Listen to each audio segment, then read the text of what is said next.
Squatters are literally taking over mansions around Los Angeles, one house at a time. Travis Scott's Brentwood compound is at risk of falling down the hill, and a small $1 million house in Montana is getting a lot of unexpected attention. Today, let's dive into some of the top real estate headlines from the past week. This was kind of an interesting one. We just had a real estate investor in Beverly Hills buy a spec home for $30 million from another real estate investor.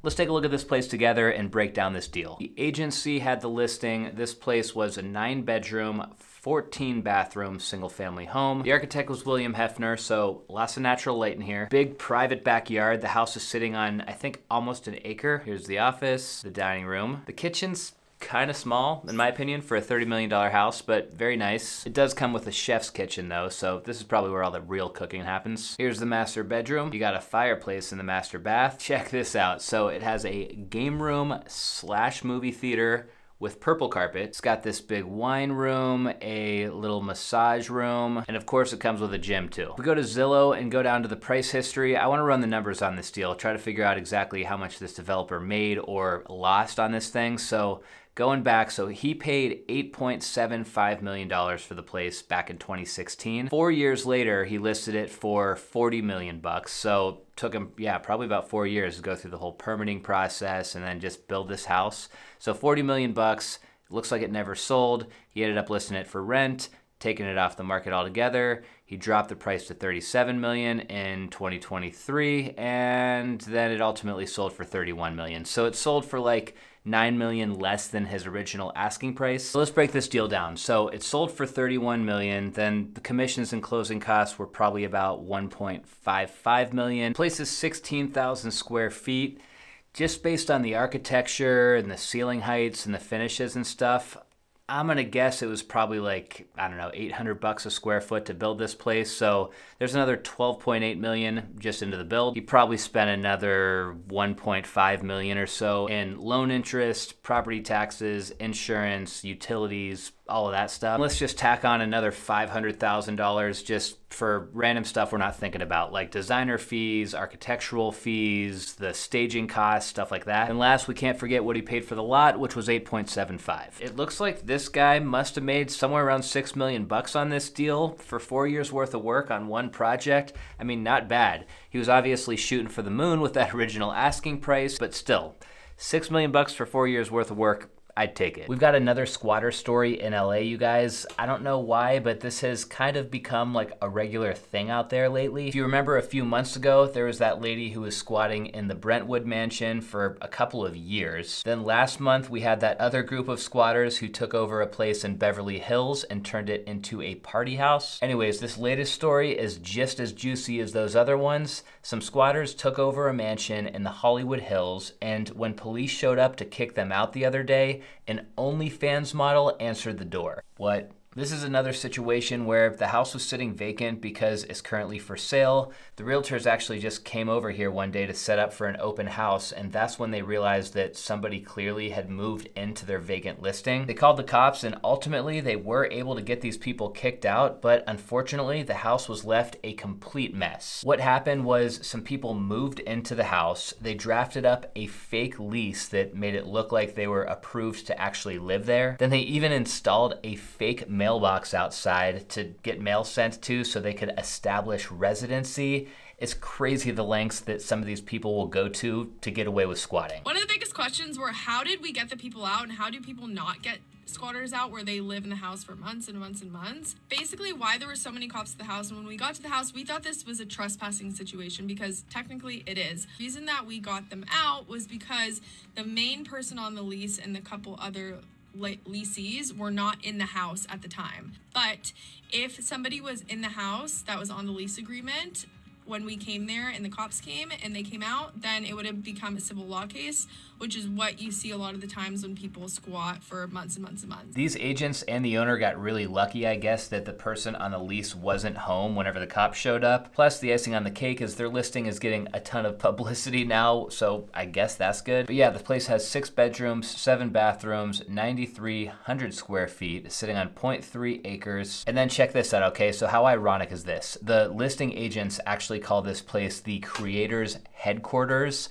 I think that's a little bit of a weird name considering that they found OnlyFans models squatting and creating here at this house. I don't know, I think maybe they need to come up with some different branding. That's just me. From the drone shot, you can see this is definitely one of the biggest houses in the area. So there's that entrance, the same front door we saw in that police video. I guess these cameras weren't doing the owner any good whenever the squatters were just coming and going. Really awesome views. You can see the city lights and the mountains. If I lived here, I'm not gonna lie, I would definitely be jumping off that balcony into the pool. I don't really understand why the squatters targeted this one. Maybe it just wasn't getting a whole lot of traffic from showings and stuff like that, so they figured they might be able to just break into it and no one would notice for a little while. But hopefully now that this house is empty again, the realtors are gonna be able to get the place sold. All right, the rapper Travis Scott has got a few things going on with his real estate holdings right now.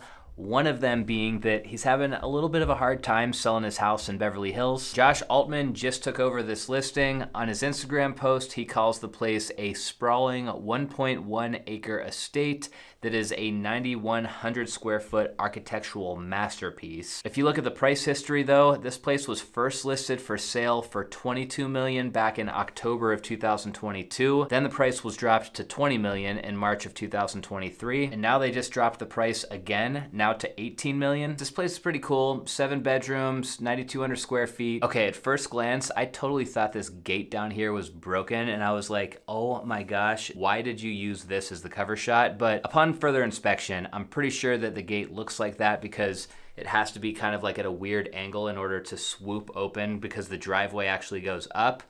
I don't know, maybe I'm wrong. Let me know what you guys think. And I guess that gate is over here, so you have to drive through this tunnel to get up over here to the front side of the house. Here's the front door. Nice backyard, basically no landscaping to worry about. You got pretty much a pool and then a bunch of concrete. Here's one of the living rooms. From this direction, you're looking out to the yard, and then this direction, you got a fireplace. Seems like the kitchen's kind of like tucked off in the corner. It's really private. Place, of course, comes with a movie theater. Here's a game room with possibly the coolest ping pong table I've ever seen. And look at the master bedroom. So you got this huge wall of windows here with great views, and then over back in the corner it looks like it's got its own living room. Otherwise, I mean, it seems like a nice place. It seems like it was really well built. It's checking all the boxes as far as I can tell.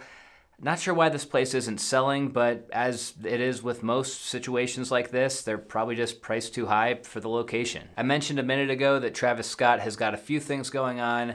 The other story is that his mansion in Brentwood actually might be at risk of sliding into a big crack that has formed in the hillside under his home. Travis owns this monster property at the top of the hill that he picked up for around $24 million back in 2020. And I guess just the other day, after a bunch of rainstorms, this crack started to form like right down the hill from his house. Eyewitness News reporter Carlos Grande is there live, and he has more on this. Carlos? Well, there is concern that this hillside above several homes here on Bundy Drive could be slipping. There is a crack that formed above there.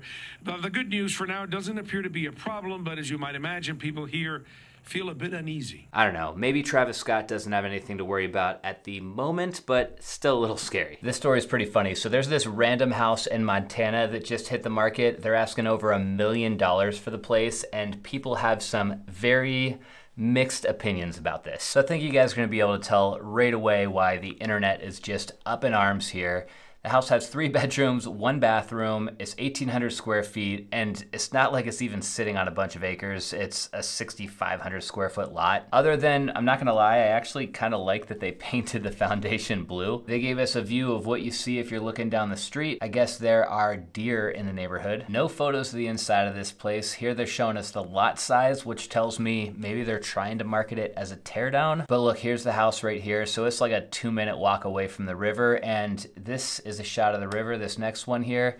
If you can walk to this in 2 minutes, then I kind of see the draw of this place. The comment section of the realtor's Instagram post about this place were pretty funny. Like this guy who says that Californians ruin every state they flock to. And that's definitely how people feel about like where I live in Arizona. Ever since Californians started to really flock here, right around like the COVID times, they have driven real estate prices through the roof, which is awesome if you already own a house because your value just went up. But Not so awesome if you're on the market to buy a house. Pete commented on the asking price, asking if there's $900,000 in cash piled up in the basement. And then this guy says that in Arkansas for this price, that'll get you 250 acres, a 3-bedroom, 2-bathroom house, 3 barns, and an old tractor. I get it, just looking at the house and the price itself does seem a little insane, but check it out. I never have looked at houses for sale in Whitefish, Montana before, but it turns out this area is crazy expensive. There's tons of houses for 5 million, 10 million, even 15 million bucks. So I don't know, maybe 1.1 million for that shack is actually kind of a good deal. I don't know, but it's definitely getting plenty of publicity. So I guess we can consider this one just a quick little bonus. So I was poking around for stories for today's episode, and I caught the story that Mukesh Ambani's son